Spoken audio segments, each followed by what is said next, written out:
Hey Legends, how do we farm the purple beams of destiny, also known as the Mythic uniques? From the get-go, you are able to farm the purples literally from Torment 1. They can drop in all the same ways as up until Torment 4, although you must know that the higher the Torment, the greater the chance, just due to an additional amount of items that keeps dropping, which then increases your chance due to the quantity that you do receive. So over to arguably the best method, which is the tormented bosses. So how do we efficiently farm all these boss summoning materials? As of course we all do not have an unlimited amount of time, so we would like to do this as efficiently as possible.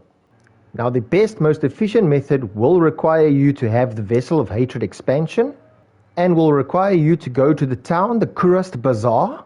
Now here is where you're going to find the Kurast Undercity. Now before you can activate or engage with this, to do the Kurast Undercity priority quest. Because without doing the quest, you will not be able to obtain the tributes, which we are going to get over right now. So, as we say, the best method is go to the Kurast Undercity, and here we will be plugging in a tribute of Titans.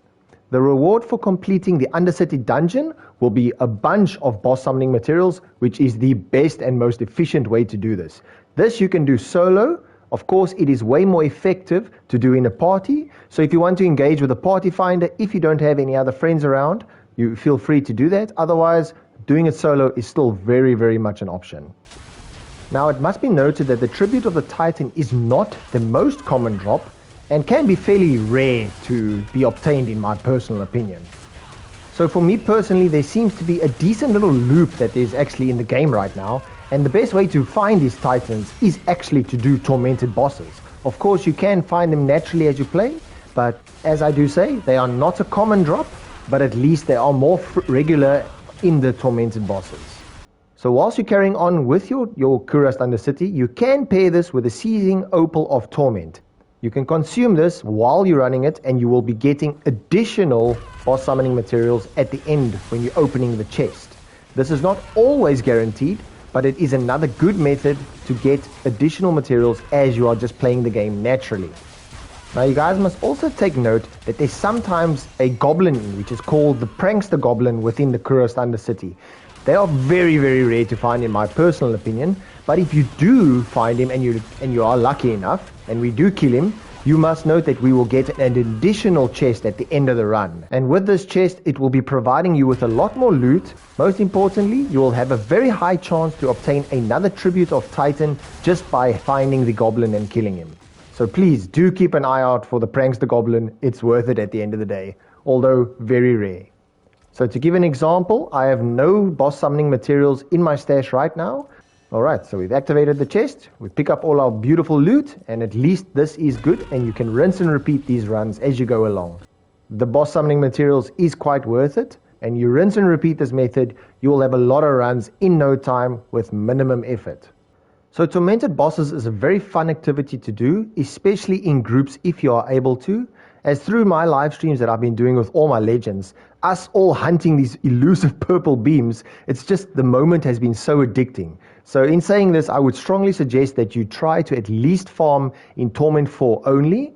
This is just purely because you get a bunch more item drops. It increases the quantity, and therefore your chances of getting the purple beam of destiny increases as well. Now in saying this, if you cannot do Torment 4, it is also not a problem. You can do all these activities, Torment 1, 2 and 3 as well. Your chances to get the Mythic is still the exact same. Just the only difference is you will obtain less item drops than what you're seeing right now. And of course, you have the same percentage to drop a Mythic in all Torment difficulties. But just by the sheer number increase, your chance generally is higher. Another method to do, which is not really a method, is I truly love to engage with the community. I've really enjoyed it. I've regularly live streaming and pairing up with so many awesome legends, where I regularly do tormented boss runs. It is so much fun. So if you have not gotten a purple, and I am up and there is free space, you are most welcome to join on the festivities. Recently we've been having so much fun, the chat has been going crazy. All legends that do join we're just having such a great vibe. And that's what we would love to give back to the community. We mostly do run multiple groups so we can help multiple legends. And even if you're able to do it all on your own, you don't need any help, come join in on the festivities. Let's just enjoy it and have fun, my friends. Another method is over to crafting your own purples. There is 2 methods that you can craft your own mythic unique. The first method is that you can go to the blacksmith. Here you will find an option to use 2 resplendent sparks and a total of 50 million gold. This will then give you a mythic cache. When you open this specific cache that I have highlighted right now, you will receive a random mythic unique. Your second method will be that you go to the jeweler. Here you will be able to craft a specific unique that you need. Now the only issue here is you're going to require 2 resplendent sparks and 6 of 3 separate runes. Now these runes will vary per specific mythic unique, and as I did say, you will need 6 of each in order to craft this. Now how do we farm a lot of runes in order for us to be able to do this? Now once again, we are off to the Kurast Undercity. Here you will be able to insert the Tribute of Harmony. Now these tributes are very common to find and you will not have a shortage of them. You will get at least 4 runes per run.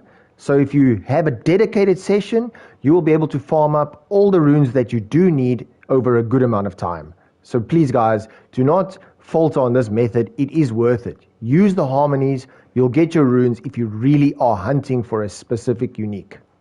Now another quote-unquote method will be, but this is not a method mainly for mythics, but it will be go to the Purveyor of Curiosities, where you will be gambling your murmuring orbs for a specific item.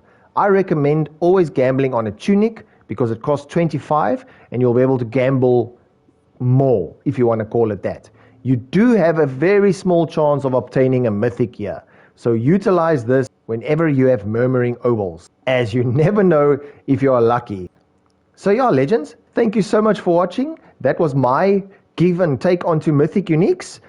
If you are interested in watching a noob streamer trying, I do live stream most days. I do have a very small but a super awesome growing community. So yeah, I'm very blessed. Thank you guys so much, and I'll catch you next time.